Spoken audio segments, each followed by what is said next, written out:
He is a former assistant United States attorney. And Jonathan Turley is a professor at the George Washington University Law School. Gentlemen, great to have you on this final day of the Supreme Court term. Yeah. Let's start with what the president had to say overseas in Madrid just before those two final opinions came out. Here's the president. We've been a leader in the world in terms of personal rights and privacy rights. And it is a mistake, in my view, for the Supreme Court to do what it did. I can understand why the American people are frustrated because of what the Supreme Court did. Andy, he called it outrageous behavior by the Supreme Court. What do you make of a co-equal branch essentially going after another? I think it's despicable behavior by the president. And, you know, Shannon, he was elected to be kind of the anti-Trumpy, return to normal, observe norms, you know, things like you don't go overseas and attack other components of the American government. I just think, you know, in a better time in this country, he'd be censured by Congress. Unfortunately, the time in the country that we're in, this is like Thursday, and it's about as unusual as the sun coming up tomorrow. True. Okay, Professor, I want to talk to you about this administrative state issue. You've written and spoken about this quite a bit. The Wall Street Journal talking about this decision today that pushes back on the EPA's power. They say the High Court said federal agencies need explicit authorization from Congress to decide issues of major economic and political significance, drawing on a principle known as the major questions doctrine. The EPA powers at issue are central to President Biden's climate agenda. With fragile majorities in the Senate and the House, Democrats have limited ability to advance their platform through new legislation. So, Professor, specifically in this case, but more broadly to federal agencies, do you think this ruling will be applicable beyond the EPA? Yeah, it's difficult to overstate how important this opinion is because of this question of what's sometimes called the fourth branch of government, this new sort of entity of or collection of federal agencies that rivals the authority of Congress and even the executive branch where it's held. And here the court really drew a very clear line that these major questions need to be answered by Congress. What was really astonishing is that Majority Leader Reid and Senator Warren and others were apoplectic in saying, how dare you keep the agency from essentially doing our job? It bordered on self-loathing. I mean, the whole point of the opinion is you're taking power away from Congress, and yet you have these leaders saying, you know, are you really going to force us to do something? Actually, Senator Warren said, you know, who's now going to act here? Well, you act. You're Congress. That's the whole point of the branch. opinion. Never intended. Yeah, and to your point, Senate Majority Leader Chuck Schumer said this, first on gun safety, then on abortion, and now on the environment. This MAGA, regressive, extremist Supreme Court is intent on setting America back decades, if not centuries. He then goes after the Republican-adjoined majority of the MAGA court. He says it's pushing back to the country back to a time when robber barons and corporate elites have complete power and average citizens have no say. It's interesting because today, Andy, there was a decision that was good for this administration. There was one that was not great for this administration.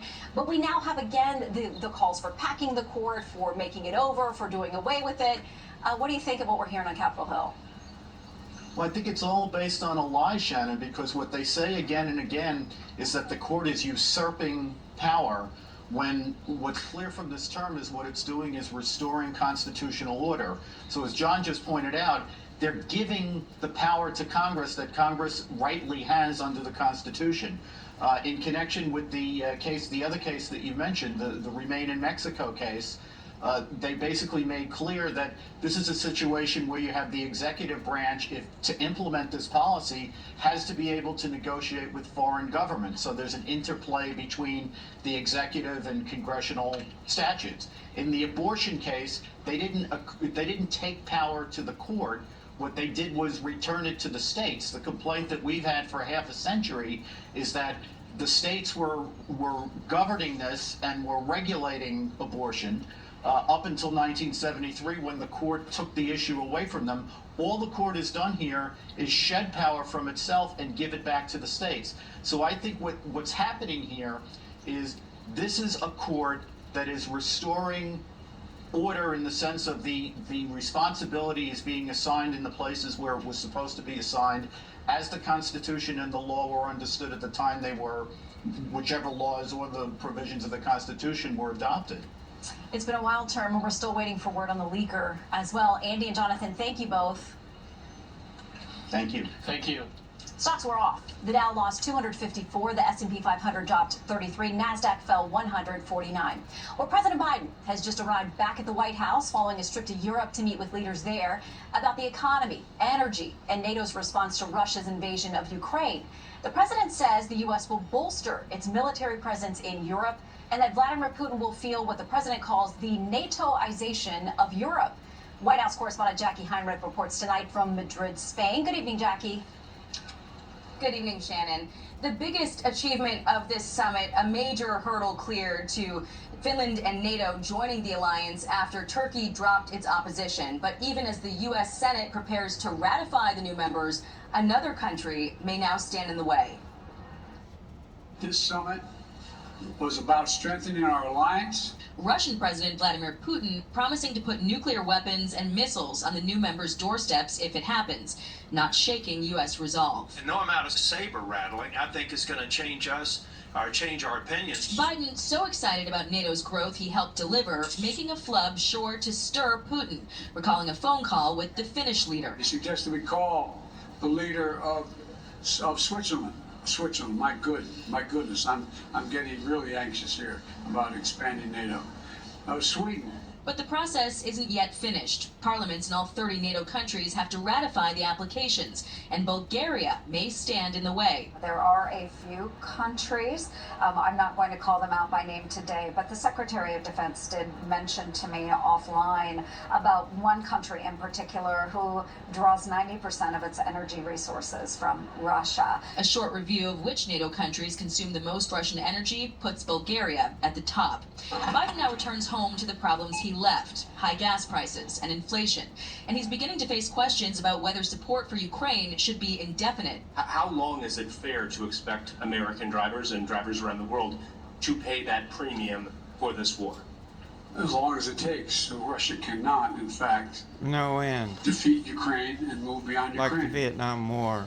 This is a critical Going for position 20 for the years. world. Republicans and Democrats in Madrid agree that's the right answer, but they're split over how to bring down energy costs at home. The object is most certainly to push back against Russia. Welcome words to Biden. The reason why gas prices are up is because of Russia.